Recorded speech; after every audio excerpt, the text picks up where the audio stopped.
Let me give you some examples of funny or strange ad hominems I have come across. How can you believe a person who smelled so funny? What do you expect from her? She's a woman. You are ugly and stupid, therefore everything you say is invalid. If you believe in this theory, no wonder you make an argument like this. What do you expect from them? They're communists. I think their clothing choices are questionable, therefore I'm going to question everything they say. Let's talk about everybody's favorite fallacy, and this fallacy is ad hominem. So ad hominem is a fallacy where you engage with the criticism of the speaker rather than an argument.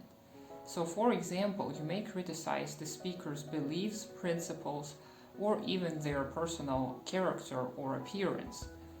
Ad hominem fallacy may present very simply as, I don't like you, therefore I don't trust you, or they may also be more subtle and more complicated, where one makes assumptions about another person's intentions. Ad hominem fallacies can really divert our attention from the topic at hand, instead of focusing on the evidence and the reasoning that the speaker may provide.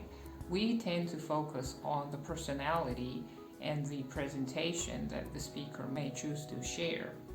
The personality or the character of the speaker may greatly influence the way they construct their arguments or the way they present data, but we should always engage with the data, not with the speaker themselves, unless of course they're making a personal statement.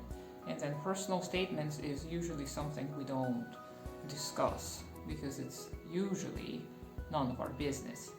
However, if a person is engaging with objective information, we can always criticize their arguments, question their data, and ask about whether what is presented is valid or not. So there are many ways of engaging with the argument instead of with the speaker. So ad hominems are not helpful to constructive discussion and should be avoided at all costs. The speaker's personality, appearance, or character usually contribute very little to what they have to say. Ad hominems sometimes can criticize a person's bias, and looking at someone's bias can be a very helpful way of going about discussing a certain argument. However, we have to be aware of our own biases as well, and sometimes engaging with the actual words and information can be a much more helpful approach.